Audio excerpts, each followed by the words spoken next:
Hi, today we're going to talk to you about a little TYM tractor. This is a little 233, 273 tractor. We're going to go over a couple problems that we have on this little tractor that we see quite frequently. Customers ask us questions about what it takes to fix them and what you need to do to maybe prepare for a couple other little problems that this series of tractor had on them. Don't forget, if you like the content that we produce, don't forget to subscribe to our YouTube channel and like our videos and stuff like that. That helps us produce more product for you, more content for you, and be able to help you with these problems. Also, if there's a problem that you would like to make a video on or create some content that shows you something, leave us a comment down below and let us know, man, I'm having this problem with this. Is this something you know about, or is this something you could help us fix? Is this something we could do?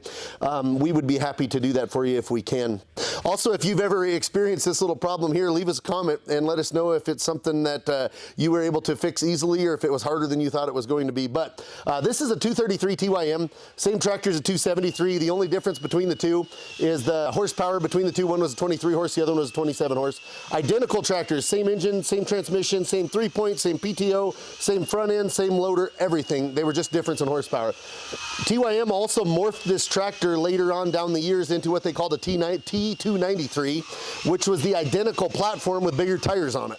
They put a different set of tires that changed the stance on the tractor, made it stand up a little bit taller, but virtually no other changes. There was a few, but for the most part, it's the same tractor.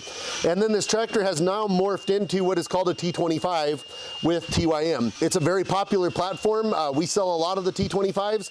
Customers are happy with that tractor. It does a lot what they want it to do.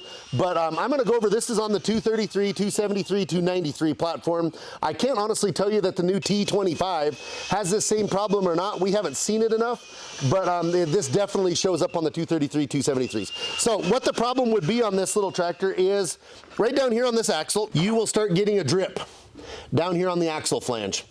We've seen a bunch of them.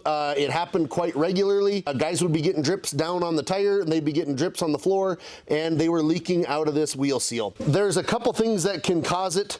The number one cause that we had ran into, this tractor has a little vent line just sitting up here hooked to the top of the transmission housing, and it vents the rear end case. And this little line could get plugged up, and you would start pressurizing the rear case, and then that little bit of pressure would then start pushing out seals, or start pushing oil out of seals. You would typically see stuff like that in that area. So this is, make sure if you do this repair, make sure you're looking at this to see if there is a vent problem on that causing that leak to happen. But the next question we get all the time is, well, can I just buy the seal, and can I pop this axle out of there real quick? And you can see this one here we've already done. This has a seal replaced in it. Can I just buy it, pop that seal in there, and be done with it? And it's not quite that easy on this little tractor how this is actually put together. So if you look, we have this side back together. We have the roll bar off of it so you could get to it. And if you come over to this side, you can see what you have to tear apart. If you look into here, you got to tear this tractor down to this area in order to replace that seal. So you're going to take the whole rear end or the whole axle housing off, right side and left side, your brake housings in there to get this done. And I'll show you what you got to get to. We got the other one sitting up here.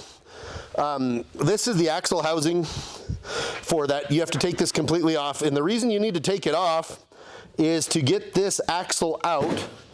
It has a snap ring on the inside that holds this gear and this bearing into the housing. So you can't get the axle out of this housing until you get the housing off, you get the snap ring off, pull the bearing, pull the gear, pull the axle out of it. Once the axle's out of it, now you can get to where the seal goes inside of there. Not a horrible job, but if you're not used to doing that, it's going to be a little bit more than what you thought it was going to be. Very common problem. We see that. It seems like almost every one of the tractors have it with sometime within the first 10 years of ownership, 10, 15 years of ownership. We do see that leak show up on the back end. It's not a hard fix, but it is definitely something that we do see in there come up. The other thing that we are going to show on that, this tractor was notorious for some bolts loosening up on it. And as soon as we get this tractor back together, we'll show you what you need to be looking at for those bolts on the back end as far as what goes wrong, what there is to do to fix that. So back on this little 233 tractor, after we put the rear end all back on it, they got the seals back in the rear end, got oil back in it. We wanted to show this one problem because this is on every single tractor that comes in. We see this all the time.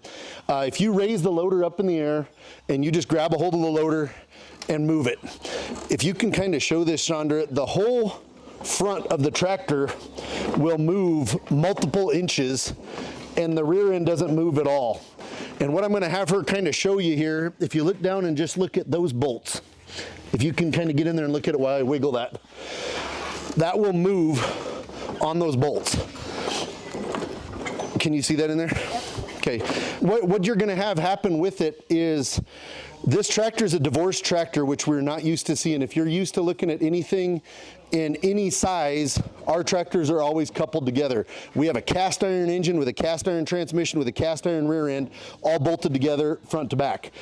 This tractor and many of the little tiny tractors that we are now selling are not that way.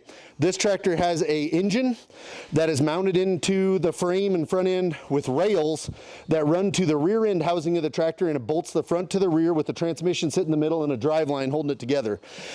This has been highly problematic, and almost every little tractor you look at with this setup, those bolts get loose. And it's something, from day one we've seen it, guys have it, and they don't even really notice it. But if you're out driving the tractor, and especially if you're on uneven ground, it feels, there's no better way to describe it. It feels like your butt's moving. It feels like you're oscillating off of the tractor. It's got a really hokey feel to it when you're driving it. And those bolts will be flexing. The rear end is actually almost trying to articulate between the tractor, and it will be there. If you leave that alone for long enough, you'll have serious problems. It breaks bolts off in the housing. It wallers holes out. It rips threads out.